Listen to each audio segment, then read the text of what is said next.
Charlotte's Web, Chapter 19, The Egg Sack. Next morning, when the first light came into the sky and the sparrows stirred in the trees, when the cows rattled their chains and the rooster crowed, and the early automobiles went whispering along the road, Wilbur awoke and looked for Charlotte. He saw her up overhead in a corner near the back of his pen.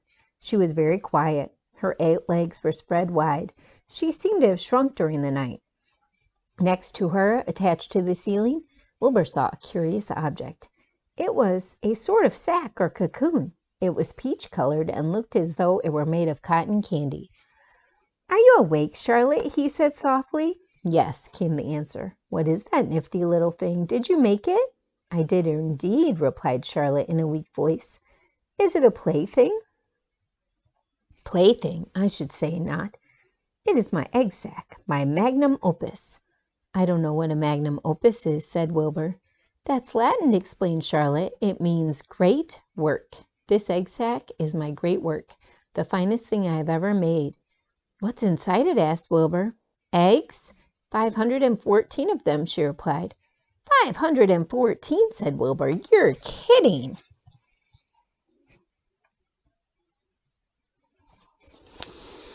"No, I'm not. I counted them. I got started counting, so I kept on, just to keep my mind occupied." "It's a perfectly beautiful egg sack," said Wilbur, feeling as happy as though he had constructed it himself.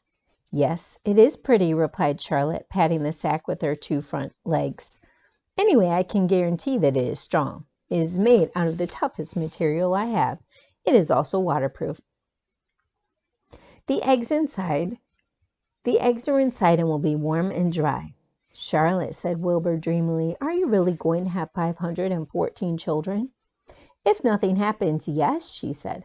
"Of course they won't show up till next spring." Wilbur noticed that Charlotte's voice sounded sad.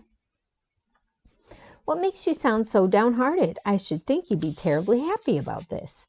"Oh, don't pay any attention to me," said Charlotte. "I just don't have much pep anymore. I guess I feel sad because I won't ever see my children."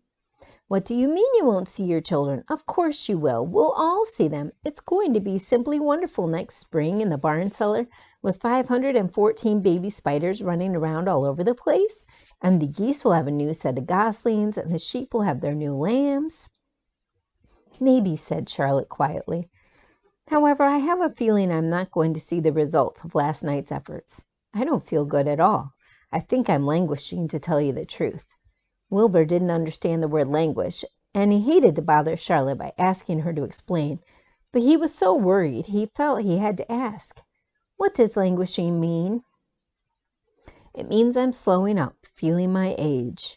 I'm not young anymore, Wilbur, but I don't want you to worry about me.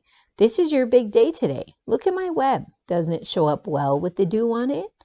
Charlotte's web never looked more beautiful than it looked this morning. Each strand held dozens of bright drops of early morning dew.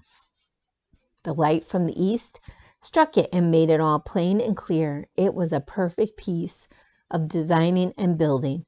In another hour or two, a steady stream of people would pass by, admiring it and reading it and looking at Wilbur and marveling at the miracle. As Wilbur was studying the web, a pair of whiskers and a sharp face appeared. Slowly, Templeton dragged himself across the pen and threw himself down in a corner. "I'm back," he said in a husky voice. "What a night!" The rat was swollen to twice his normal size. His stomach was as big around as a jelly jar. "What a night!" he repeated hoarsely. "What feasting and carousing! A real gorge! I must have eaten the remains of 30 lunches. Never have I seen such leavings. And everything well ripened and seasoned with the passage of time and the heat of the day. Oh, it was rich, my friends, rich." "You ought to be ashamed of yourself," said Charlotte in disgust. "It would serve you right if you had an acute attack of indigestion." "Don't worry about my stomach," snarled Templeton. "It can handle anything."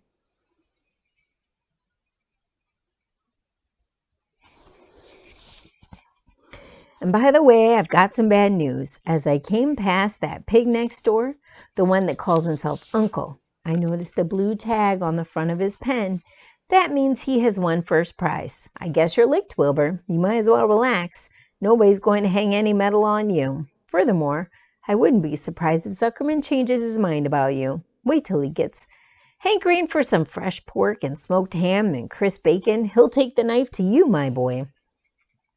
"Be still," said Charlotte. "You're too stuffed and bloated to know what you're saying.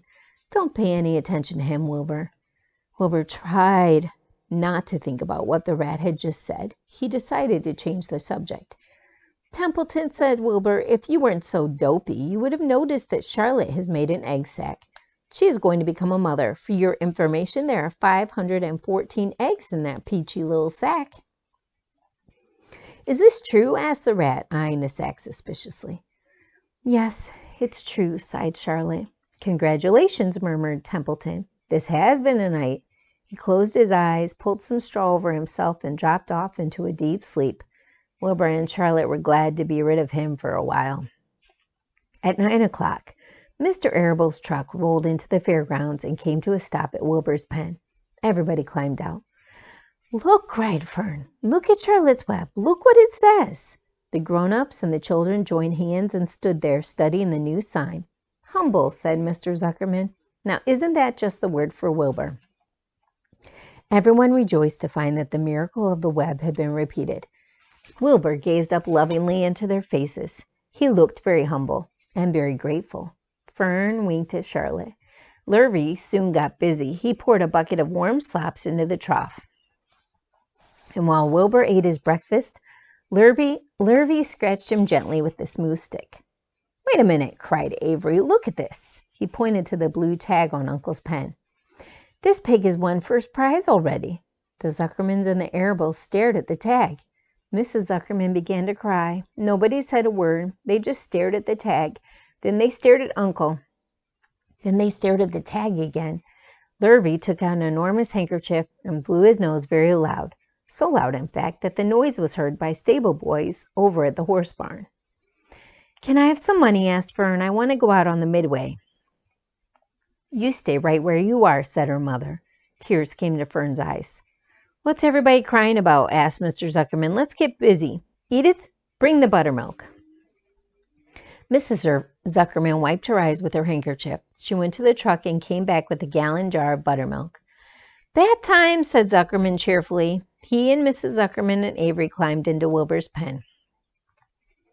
Avery slowly poured buttermilk on Wilbur's head and back, and as it trickled down his sides and cheeks, Mr. and Mrs. Zuckerman rubbed it into his hair and skin. Passers-by stopped to watch. Pretty soon quite a crowd had gathered. Wilbur grew beautifully white and smooth. The morning sun shone through his pink ears. "He isn't as big as that pig next door," remarked one bystander, "but he's cleaner. That's what I like." "So do I," said another man. "He's humble, too," said a woman, reading the sign on the web. Everybody who visited the pig pen had a good word to say about Wilbur. Everyone admired the web. And, of course, nobody noticed Charlotte. Suddenly a voice was heard on the loudspeaker. "Attention, please," it said. "Will Mr. Homer Zuckerman bring his famous pig to the judge's booth in front of the grandstand? A special award will be made there in 20 minutes. Everyone is invited to attend. Crate your pig, please, Mr. Zuckerman, and report to the judge's booth promptly." For a moment after this announcement, the Arables and the Zuckermans were unable to speak or move. Then Avery picked up a handful of straw and threw it high in the air and gave a loud yell. The straw fluttered down like confetti into Fern's hair.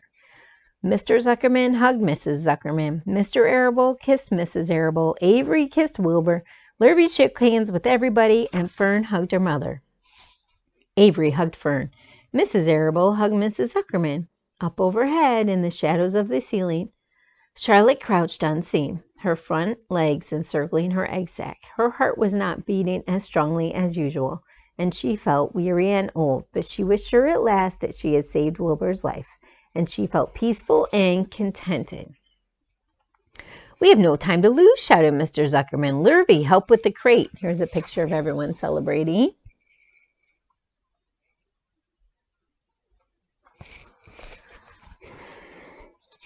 "Can I have some money?" asked Fern. "You wait," said Mrs. Arable. "Can't you see everybody is busy? Put that empty buttermilk jar into the truck," commanded Mr. Arable. Avery grabbed the jar and rushed to the truck. "Does my hair look all right?" asked Mrs. Zuckerman. "It looks fine," snapped Mr. Zuckerman as he and Lurvy set the crate down in front of Wilbur. "You didn't even look at my hair," said Mrs. Zuckerman. "You're all right, Edith," said Mrs. Arable. "Just keep calm." Templeton, asleep in the straw, heard the commotion and awoke. He didn't know exactly what was going on, but when he saw the men shoving Wilbur into the crate, he made up his mind to go along. He watched his chance, and when no one was looking, he crept into the crate and buried himself in the straw at the bottom. "All ready, boys," cried Mr. Zuckerman. "Let's go." He and Mr. Arable and Lurvy and Avery grabbed the crate and boosted it over the side of the pen and up into the truck. Fern jumped aboard and sat on top of the crate. She still had straw in her hair and looked very pretty and excited. Mr. Arable started the motor. Everybody climbed in, and off they drove to the judge's booth in front of the grandstand. As they passed the Ferris wheel, Fern gazed up at it and wished she were in the topmost car with Henry Fussy at her side.